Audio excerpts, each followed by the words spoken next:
पूजा नाम की एक मासूम सी लड़की थी जो शहर में अपनी माँ के साथ किराए के मकान में रहती थी। उसके पिता अब नहीं रहे। कुछ साल पहले कोलफील्ड में काम करने के दौरान उनकी कोयले के खदान में दबकर मौत हो गई।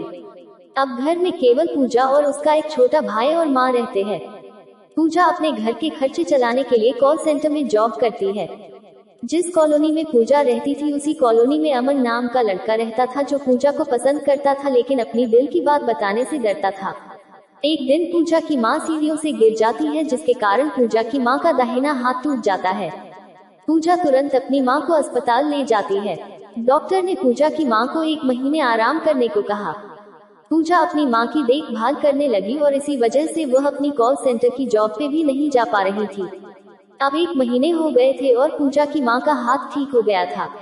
लेकिन जब पूजा अपने कॉल सेंटर पे गई तो वहाँ पता चला कि पूजा को अब जॉब से निकाल दिया गया है। पूजा बिल्कुल मायूस हो गई। उसे अब समझ में नहीं आ रहा था कि वह क्या करे।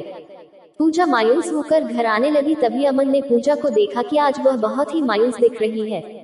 अमन सीधा पूजा के सामने चला गया। उससे कहने लगा, अमन, पूजा जी आज आप बहुत मायूस लग रही हो, क्या हुआ?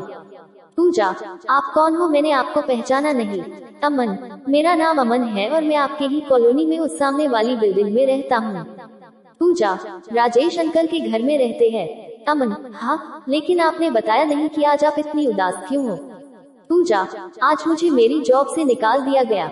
अब मैं क्या करूँ, मुझे कुछ समझ में नहीं आ रहा। अमन, आप टेंशन मत लो, मैं कोई रास्ता निकालता हूँ। पूजा, अरे नहीं, मेरी वजह से आप क्यों परेशान हो रहे हैं?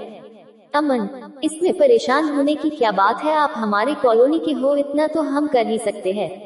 अभी आप आराम से अपने घर जाइए। अमन अगले दिन पूजा के घर के पास गया और उसके बाहर आने का इंतजार करने लगा। थोड़ी ही देर बाद पूजा की नजर अमन पे पड़ती है तो वह अपने घर से बाहर निकलती है।